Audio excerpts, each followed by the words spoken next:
أشهد أن لا إله إلا الله وحده لا شريك له وأشهد أن محمدا عبده ورسوله صلى الله عليه وعلى آله وأصحابه ومن سار على نهجه واستنى بسنته إلى يوم الدين. قال تعالى: يا أيها الذين آمنوا اتقوا الله حق تقاته ولا تموتن إلا وأنتم مسلمون. اللهم إنا نسألك علما نافعا ورزقا طيبا وعملا متقبلا. أما بعد، فإن أصدق الحديث كتاب الله، وخير الهدى هدى محمد صلى الله عليه وسلم، وشر الأمور محدثاتها، وكل محدثة بدعة، وكل بدعة ضلالة. أحبتي في الله، إخواني وأخواتي في الدين، ma'asyiral muslimin wal muslimat, para pendengar Radio Rabbani dan KMTV dimanapun berada, alhamdulillah kita bersyukur kepada Allah Subhanahu wa ta'ala. Pagi ini kembali kita bisa diberikan Allah, bisa hadir dan dimudahkan Allah Subhanahu wa ta'ala di rumahnya yang mulia ini, duduk dalam majelis yang mulia setelah kita melaksanakan ibadah fardu subuh. Kita melanjutkan pembahasan kita tentang kitab Al-Mulakhas fi Syarhi Kitab At-Tauhid, yang mudah-mudahan Allah Subhanahu wa ta'ala memberikan kepada kita ilmu yang bermanfaat, membuahkan hasil di dalam kehidupan kita. Salat dan salam untuk Nabi kita yang mulia sallallahu alaihi wasallam, untuk keluarga beliau, keturunannya, dan seluruh para sahabat yang telah berjuang dimanapun berada, dan kepada siapapun yang meniti jalan Nabi sallallahu alaihi wasallam. Kita doakan pula orang-orang yang telah berjasa dalam hidup kita, orang tua kita, ibu bapa kita yang telah membesarkan kita dan mendidik kita, yang telah menyayangi kita. Kita berharap kepada Allah Azza wa Jal agar Allah berikan ampunan kepada mereka dan Allah berikan kemuliaan di sisinya. Dan kepada para guru kita, kepada para masyayikh, para ustadz, para abuya, para kiai yang telah mengajarkan kita ilmu, semoga Allah Subhanahu wa ta'ala berkahi keluarga mereka dan Allah jadikan seluruh kebaikan yang telah mereka ajarkan dalam timbangan hasanat mereka di hari kiamat kelak. Ikhwafillah, masih dalam pembahasan bab yang ke-27 halaman 221. Ya, babu ma jaa fin nusrah, bab yang datang menerangkan tentang an-nusrah. Pagi kemarin sudah kita jelaskan tentang an-nusrah, yaitu mengobati sihir dengan sihir. An-nusrah ada dua, ya, mengobati sihir dengan sihir dan mengobati sihir dengan ruqyah, ya. Maka di dalam hadis yang sudah kita bahas pada pagi kemarin dari Jabir, di mana Nabi sallallahu alaihi wasallam ditanya tentang an-nusrah, ya, tentang an-nusrah, faqala, Nabi menjawab, hiya min amalis syaitan, dan itu adalah perbuatan syaitan. Jadi ketika ada orang yang kena guna-guna atau kena santet ataupun kena sihir, kena apapun namanya yang merupakan bagian daripada perbuatan sihir, maka kata Nabi SAW, ketika ingin mengobatinya, maka tidak boleh untuk mengobati tersebut dengan cara sihir pula. Maka inilah makna daripada hadis yang sudah kita bahas pada pagi kemarin. Kita lanjut pagi ini halaman 223, ya, halaman 223. Silakan diikuti di layar monitor. Di dalam pembahasan yang kedua ini merupakan asar yang dibawakan oleh Syekh Muhammad Ibn Abdul Wahab tentang dalil yang berkaitan dengan an-nusrah, ya. Di mana Syekh Muhammad Ibn Abdul Wahab menukilkan sebuah asar dari Sa'id Ibn Musayyib, ya, di mana Beliau mengatakan wafil Bukhari, di dalam Sahih Imam Bukhari, ya, an Qatada, dari Qatada, qultu li Ibnu Musayyib, aku berkata kepada Ibnu Musayyib. Qatada berkata kepada Ibnu Musayyib, rajulun bihi tibbun au yu'akhadhu an imra'atihi, di mana seseorang terkena sihir, ya, atau terkena guna-guna, atau dia memang tidak ada keinginan untuk mendatangi istrinya, tidak ada keinginan hajat kepada istrinya, karena memang laki-laki ini terkena sihir atau terkena santet ataupun guna-guna.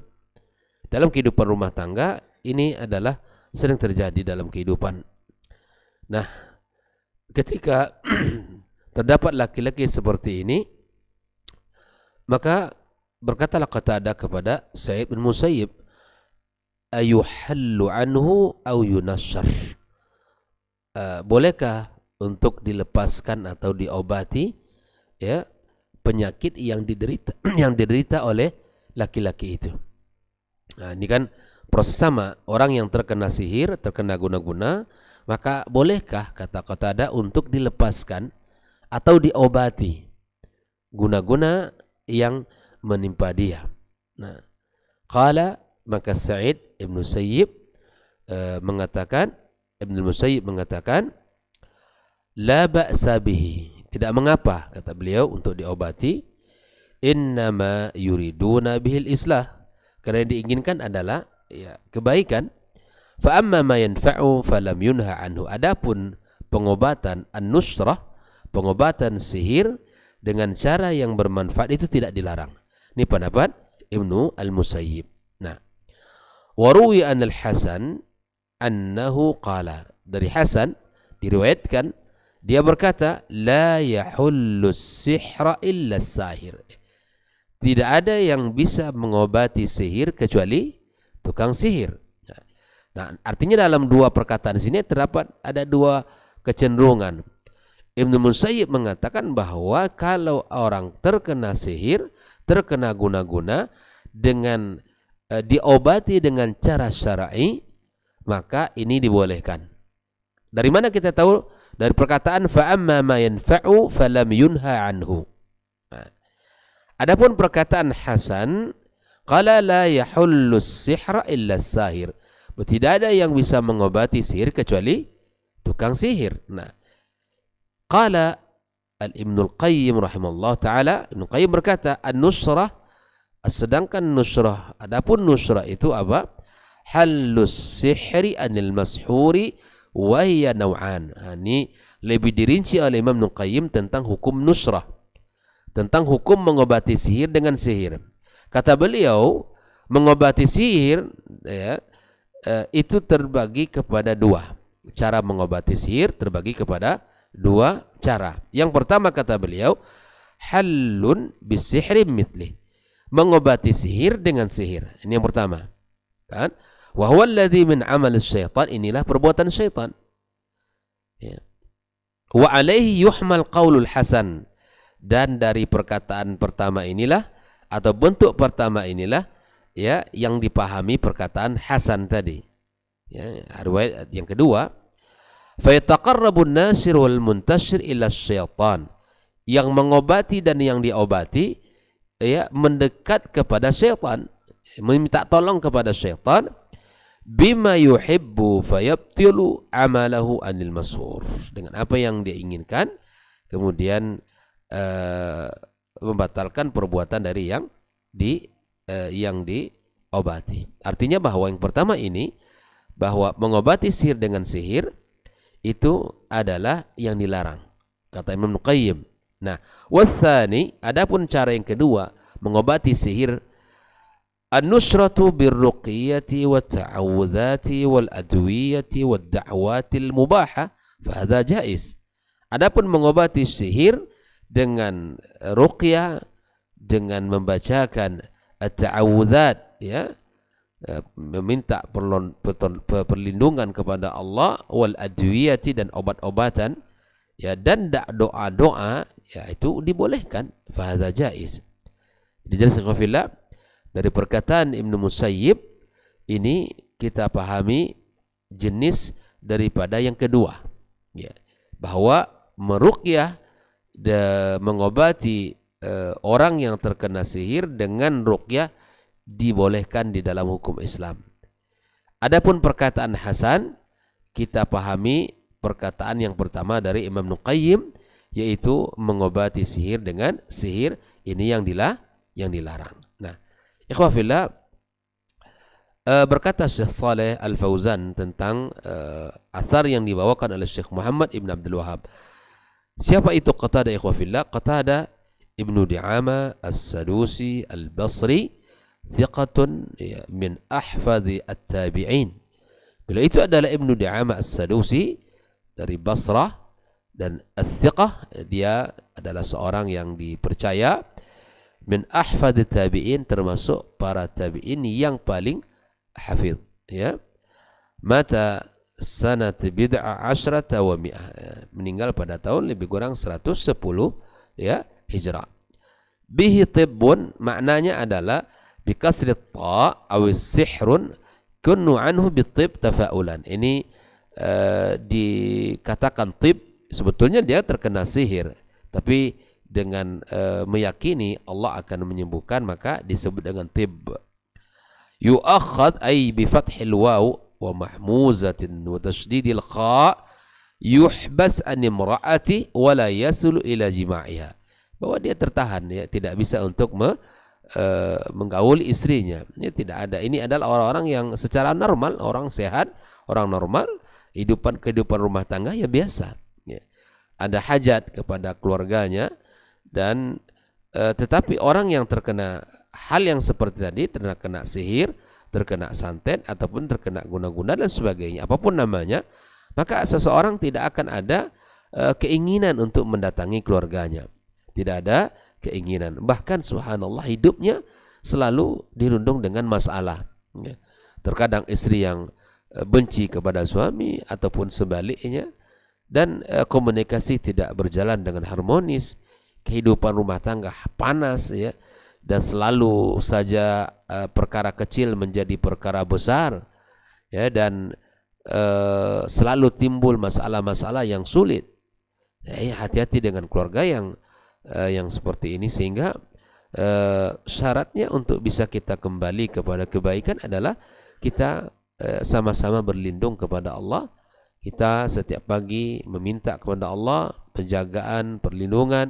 Begitupun setiap sore, jangan lupa dengan zikir-zikir kita dan doa-doa kita, sehingga Allah Azza wa Jalla jaga kita dari sihir, jaga kita dari orang-orang yang memiliki hasad, dan orang-orang yang tidak menyukai keluarga kita. Ikhwah fillah rahimani wa rahimakumullah. Nah, la ba'sa bihi, ini perkataan daripada Ibnu Musayyib.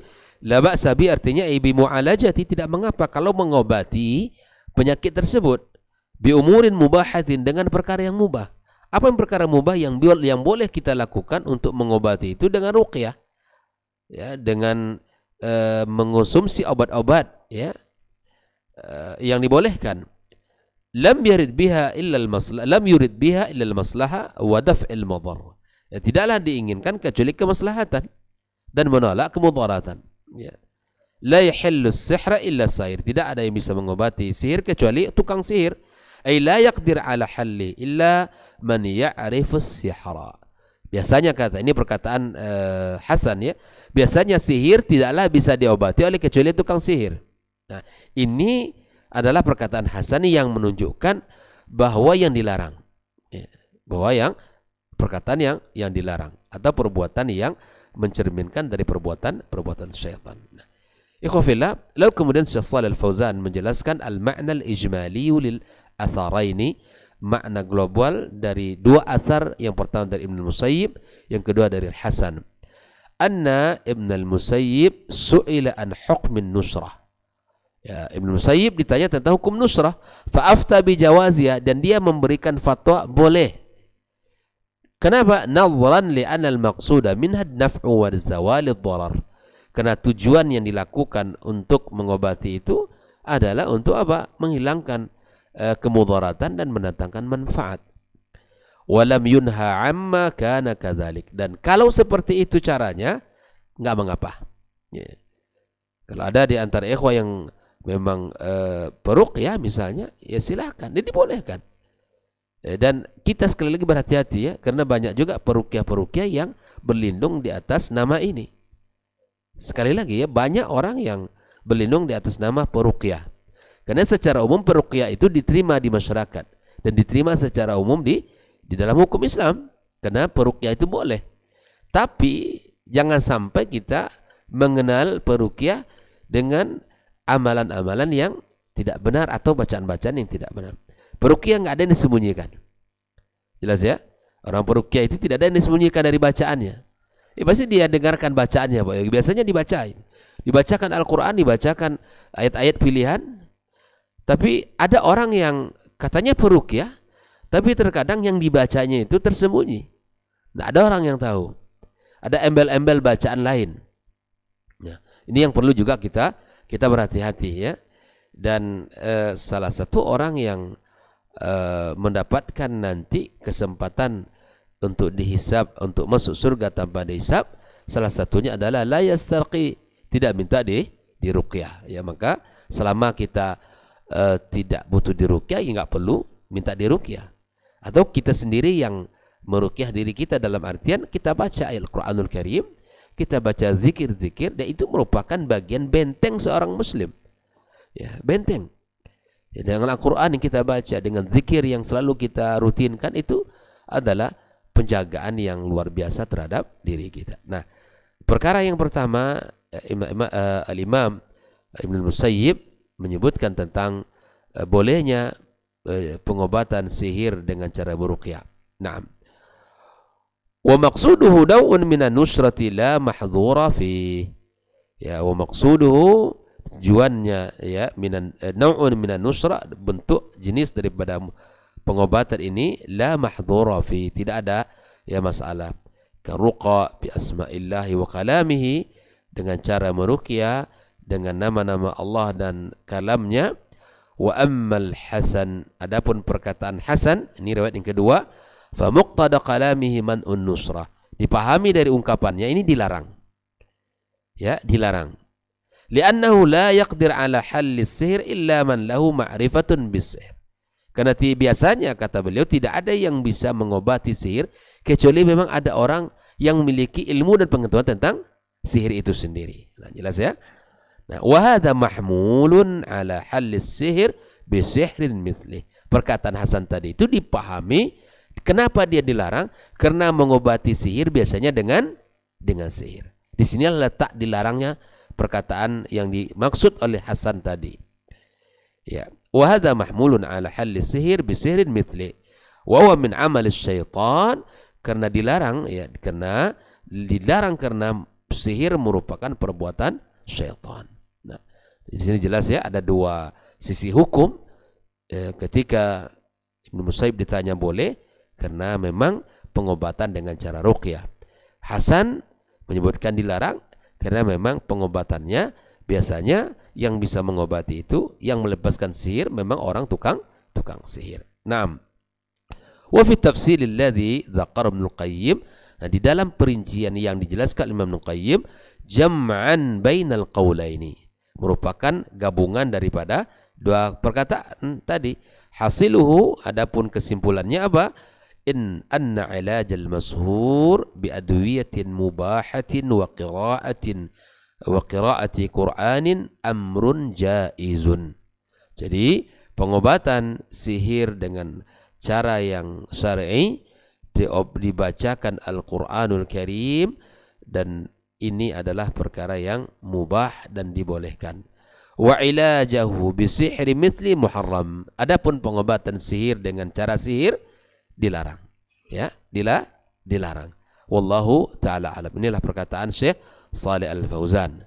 Amma munasabatul atharaini lil bab, adapun ketersesuaian dua athar dengan bab yang ke-27 ini, bab ma jaa fin nusra bayanut tafsili fi hukmin nusrah, ya, penjelasan secara rinci tentang hukum nusrah.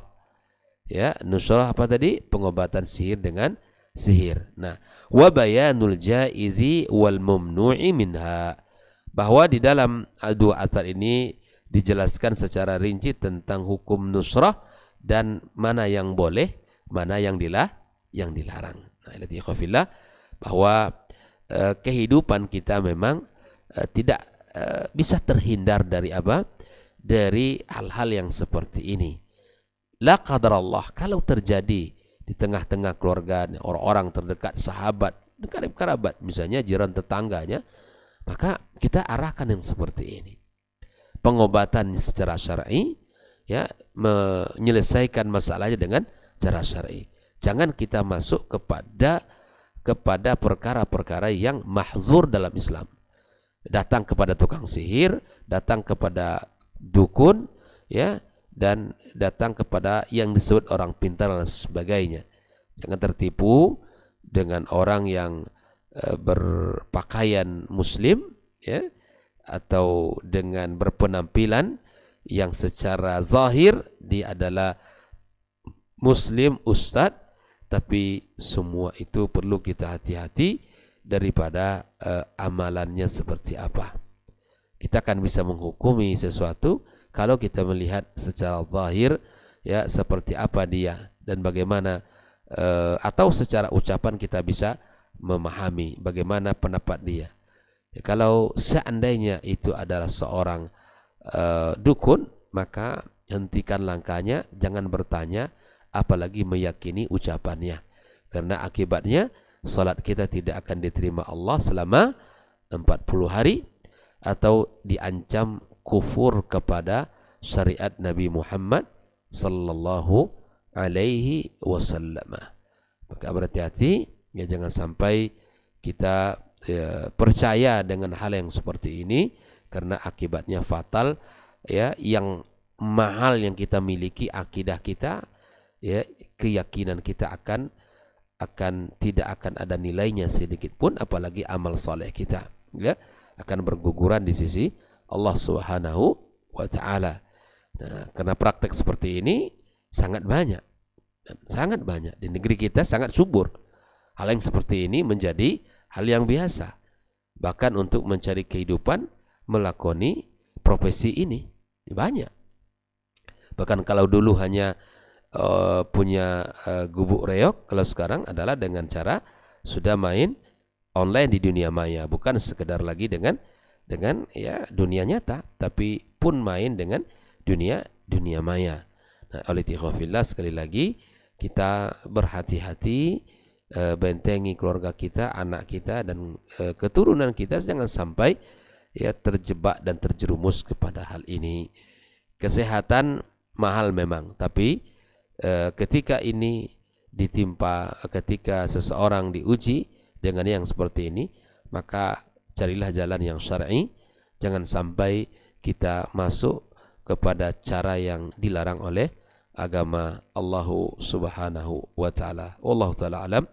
Demikian pembahasan singkat kita pagi ini. Insyaallah besok kita masuk pada bab yang ke-28 tentang, masih dalam kaitan amal syaitan, dari bab 25 tentang sihir, tentang perdukunan, kemudian kita bab tentang sihir, kemudian yang ke-27 pembahasan tentang an-nusrah, dan insyaallah bab yang ke-28 tentang at-tatayyur, yang selalu merasa sial, ya, yang selalu merasa sial. Nah, bagaimana Islam memandu, ya, maka insyaallah kita akan bahas besok insyaallah, dan bagaimana Al-Quran menjelaskan kepada kita. Wallahu ta'ala alam, wa sallallahu ala nabiyyina wa habibina Muhammadin wa ala alihi wa sahbihi ajma'in.